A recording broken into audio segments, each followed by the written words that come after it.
Bien-aimés dans le Seigneur, je vous salue au nom puissant de notre Seigneur Jésus-Christ. Nous voici dans notre émission Vie en Christ. Nous sommes en train de traiter des chrétiens et de la délivrance. Un sujet important, un sujet qui fait couler des encres. Mais nous allons essayer de partager ce que nous avions par la grâce de notre Seigneur Jésus-Christ. Nous avons vu dernièrement, dans la session précédente, les voies ou les moyens par lesquels les esprits possèdent les personnes. Nous avons traité de sujets assez importants, de points très importants. Nous avons parlé des viols, nous avons parlé de la haine, du non-pardon, tous ces genres de péchés un peu communs en tant que tel. Nous allons essayer de revenir un peu sur le sujet du viol parce qu'il est lié en fait à un titre, si je peux appeler cela, une porte d'entrée. Une très grande porte d'entrée en fait par rapport aux esprits. Nous allons voir que c'est connecté aussi à d'autres types de portes. Je vais parler de la sexualité. Nous savons bien que la sexualité est une fonction de l'homme en tant que tel. Nous n'allons pas entrer dans les définitions physiologiques, médicinales, entre parenthèses. Non. La sexualité a un cadre. Le cadre de la sexualité, normalement, c'est le mariage en tant que tel. C'est dans le mariage. Un homme et une femme peuvent seuls, en fait, jouir en tant que tel de leur sexualité. Une fois que la sexualité est jouie en dehors du cadre du mariage, il y a ce que nous appelons l'adultère, il y a ce que nous appelons la fornication, il y a ce que nous appelons l'impudicité. De ces trois éléments-là sont aussi des portes d'entrée. Lorsque des personnes sont jeunes, les jeunes en particulier avec tous leurs hormones qui bouent en eux en tant que tels, lorsqu'ils explorent en fait leur sexualité, ils sont dans ce que nous appelons en tant que tel de l'impudicité en tant que tel. Okay? C'est parce que c'est quelque chose qui normalement qui ne leur est pas permis. Parce que ce n'est pas par cela que le Seigneur a dit que cela devait se faire. Si nous parlons donc de l'impudicité pour les jeunes, pour ceux qui ne sont pas mariés, disons dans ce sens-là, pour ceux qui ne sont pas mariés, avoir des rapports sexuels avec une autre personne, avec une fille, avec un homme, avec des enfants, des jeunes enfants ou autres, ouvre des portes à des esprits. Plusieurs types d'esprits entrent. Lorsque nous écoutons les témoignages, vous pouvez, au travers de ce genre de rapports, être possédé par ce que nous appelons souvent des maris de nuit, souvent, ou des femmes de nuit, on peut dire ainsi. Vous pouvez être possédé d'esprits de stérilité même, parce que vous pouvez gagner de la stérilité comme cela. Vous savez, il y a tant d'esprits qui peuvent posséder une personne à cause de la sexualité. Il y a l'esprit d'hypocrisie qui peut venir là-dedans parce que c'est une vie d'hypocrisie, l'impudicité, vous savez. Et l'hypocrisie, le Seigneur n'aime pas. Et ces démons-là, ils en profitent. Ils ne sont jamais loin, quoi. Une personne mariée, quant à elle, lorsqu'elle fait sa sexualité en dehors du cadre du mariage, est dans l'adultère, d'accord? Et l'adultère, quel type d'esprit ça amène? Est-ce que je veux parler d'esprit d'adultère et autres, pendant que l'adultère en elle-même, c'est un comportement, mais quel esprit peut être là-dedans, derrière?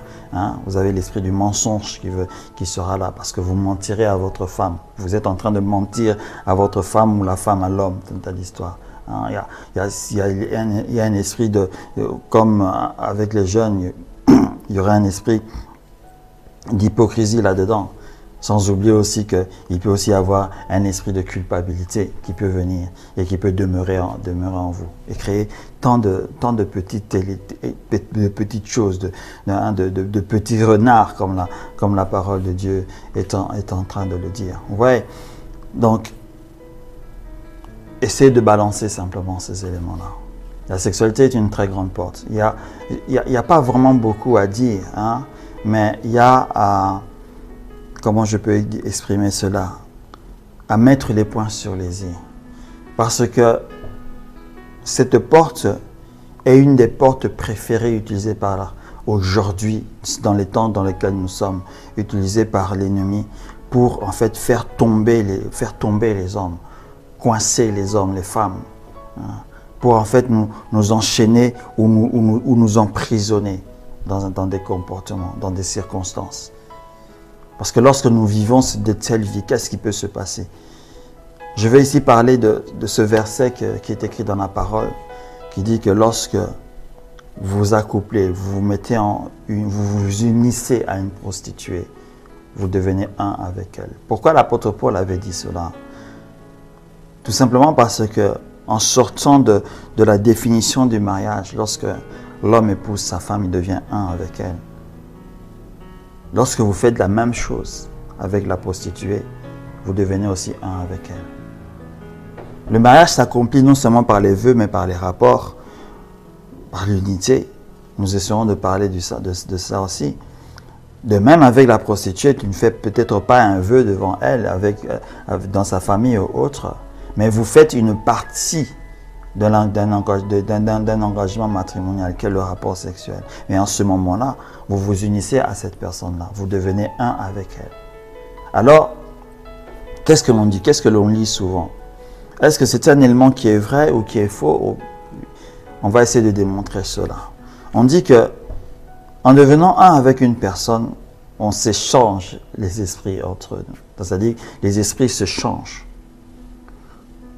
Si telle personne avait tel type d'esprit, l'autre avait tel type d'esprit, pendant qu'ils sont en train de faire leur rapport, ils sont en train de s'échanger. La prostituée te donne des esprits. C'est pas que lorsqu'elle te donne des esprits, elle se vide de ces esprits-là.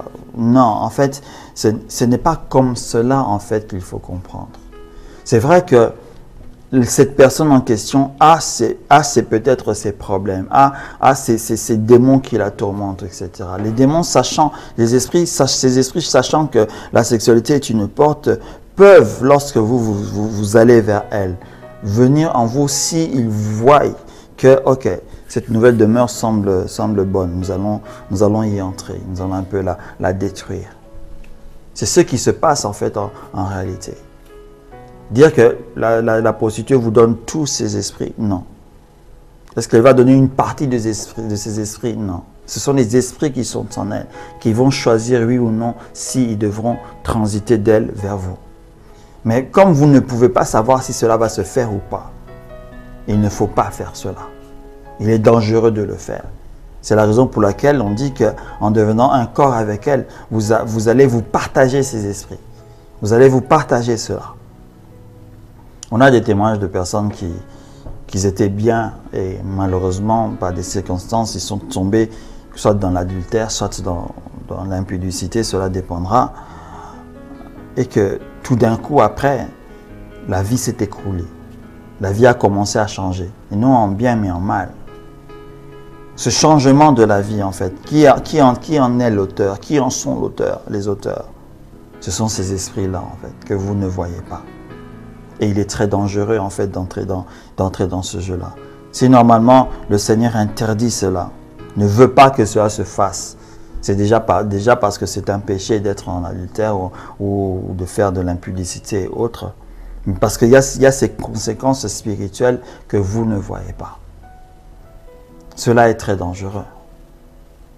Surtout les jeunes aujourd'hui, par exemple, avec les difficultés d'argent, vous savez, cela est souvent tentant quand une personne plus âgée qui a lui de l'argent vous propose de l'argent, mais vous demande d'avoir des rapports sexuels avec elle. Vous ne savez pas ce qui va se passer en ce moment-là. Mais eux, ils savent pourquoi ils le font. D'autres le font peut-être par plaisir en tant que tel, mais d'autres ont des buts plus obscurs que cela, parce que ce sont souvent des personnes qui sont dans des loges, dans des séances occultes, etc.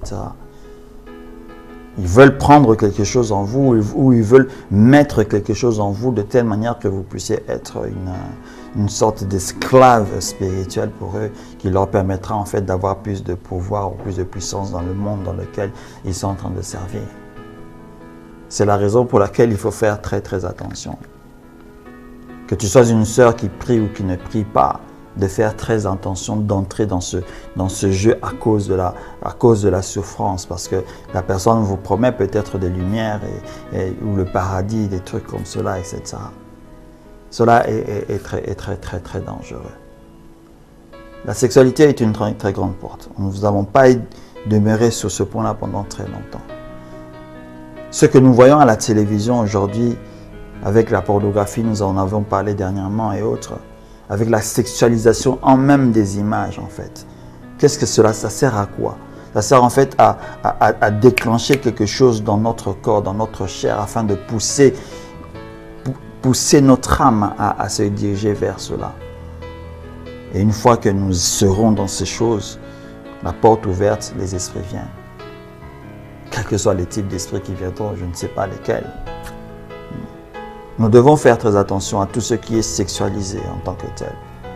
Quand on entend que les chrétiens, les témoins de Jéhovah disent que non, la télévision c'est quelque chose de démoniaque d'une manière ou d'une autre, ils ont souvent raison. Parce que surtout aujourd'hui, si je regarde la télévision des années 70 ou 60 ou 70, elle était encore bonne. Dans les années 80, ça allait encore. Mais depuis les années 90, les années 2000 surtout, la télévision, quand vous regardez une émission des années 2000, une émission des années 90, 80, il y a une très grande différence. Lorsque vous regardez toutes ces filles, la manière dont ils sont habillés, en fait, c'est pour que vous puissiez avoir de l'attirance. Voilà, un esprit de séduction. Il y a un esprit de séduction derrière tous ces éléments-là. Et cela est très dangereux. L'esprit de séduction est lui à la base, en fait, de ces impudicités, de ces adultères et autres. Et le diable le sait. C'est pour ça qu'il a déjà soufflé. Cet esprit est en mouvement, il est en fonctionnement. C'est lui le plus fort en ce moment. Il vient par tous les moyens agir. Et il agit. Et il continuera toujours à agir jusqu'à la fin. Son but, c'est de faire tomber les gens dans la sexualité. Parce que dans cette sexualité dépravée, dans cette sexualité en dehors du mariage, les jeunes aussi dans l'impudicité. Parce qu'ils savent qu'une fois là-dedans, on est lié. On est enchaîné dans quelque chose. On sera enchaîné par des esprits, enchaîné par des démons, enchaîné par des femmes de nuit, des hommes de nuit. Des esprits viendront pour les personnes mariées et ils seront là maintenant. Une fois que ces éléments se sont accomplis, ok, nous allons faire maintenant le but pour lequel on nous envoie, détruire les mariages par exemple.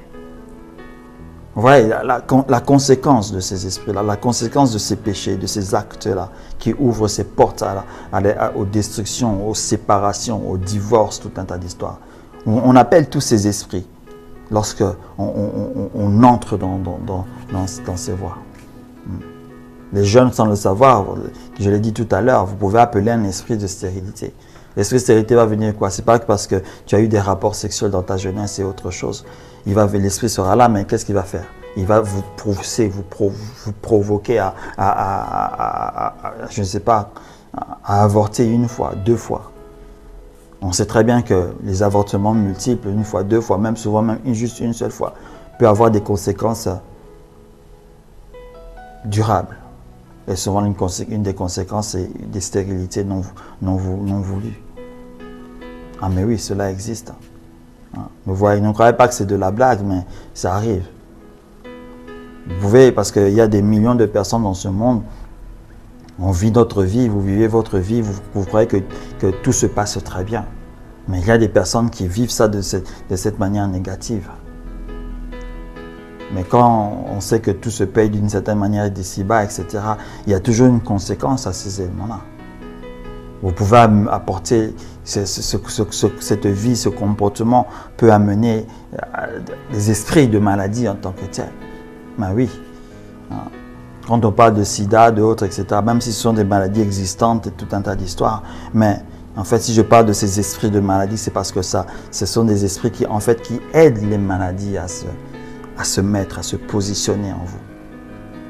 Ça, on va le voir quand on va parler d'esprits qui sont liés un peu à certaines maladies en tant que telles. C'est souvent triste lorsque nous voyons cela.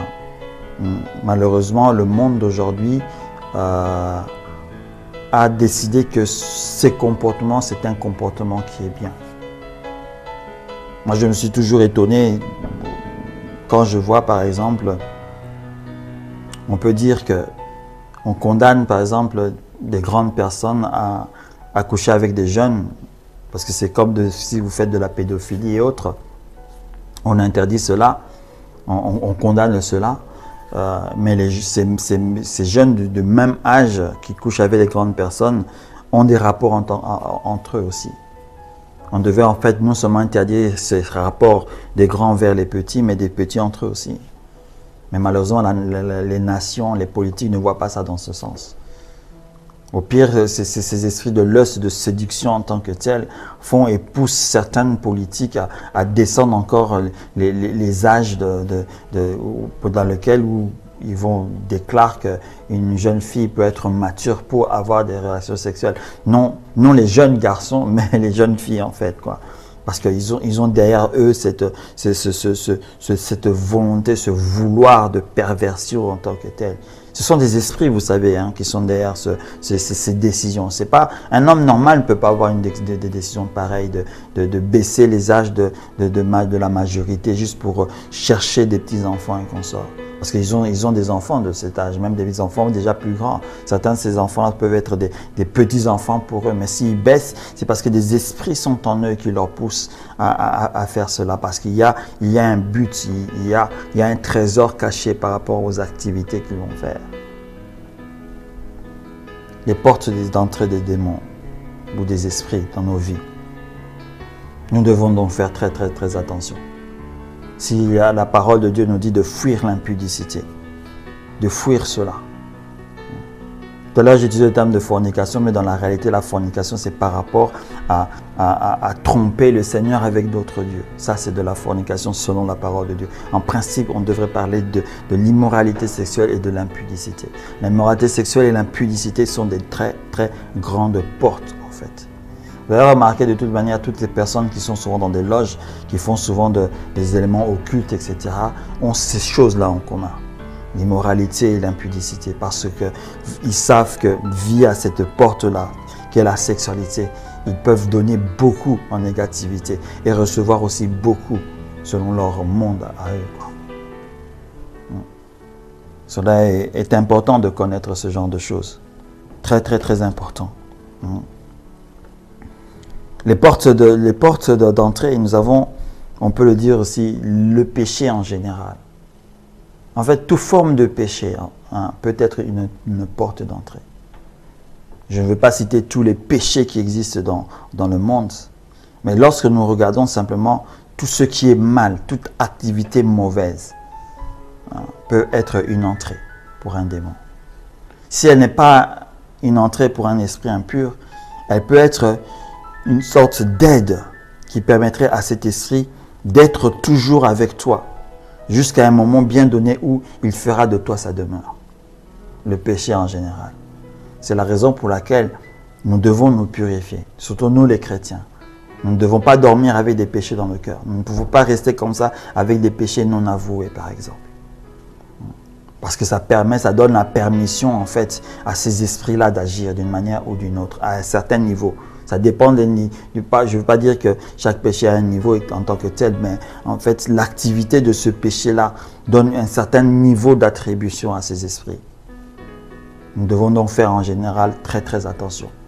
Raison pour laquelle un chrétien est appelé à être saint, tel que le Père Céleste est saint.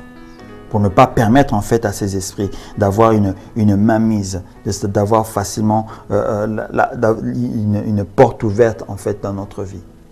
Retenez que le péché en général est une clé, une très grande clé qu'on donne aux esprits.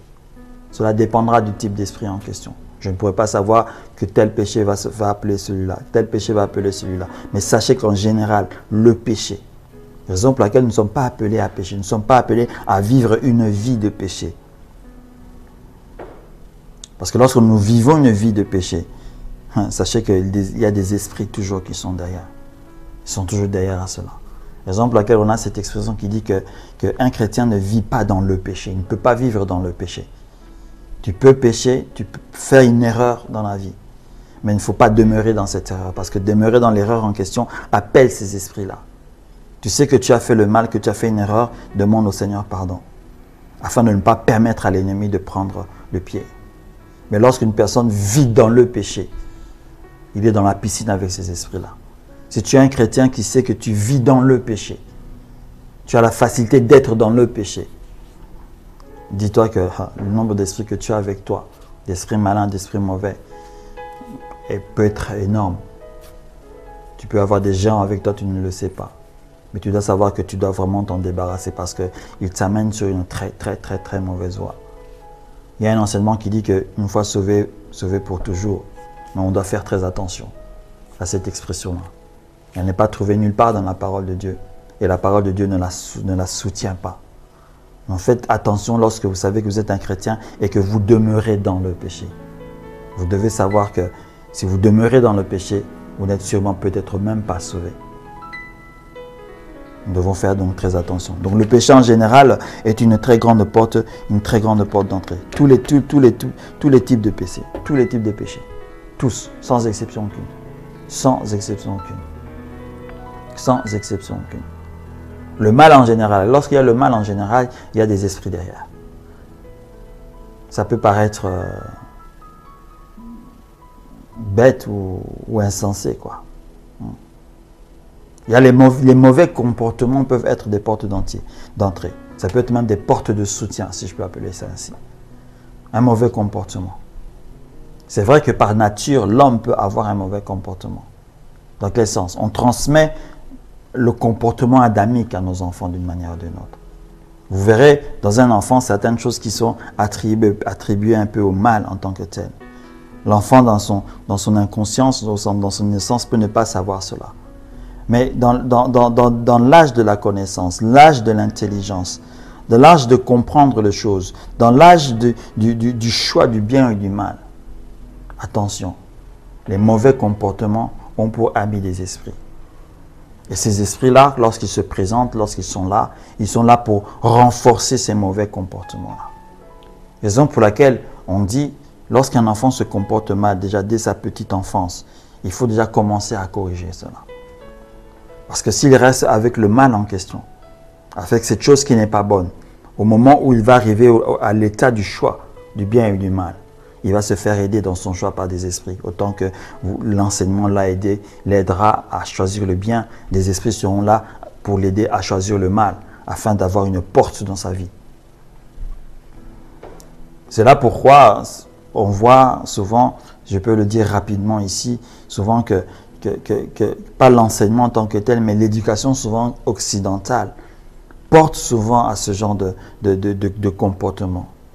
On laisse une certaine liberté déjà à l'enfant dès qu'il est au bas âge. Et il grandit avec cette liberté et ses mauvais choix en tant que tel. Pendant que la parole de Dieu dit que de ne pas éloigner en fait le fouet. Pas pour maltraiter l'enfant, on va voir aussi la maltraitance, mais pour le corriger.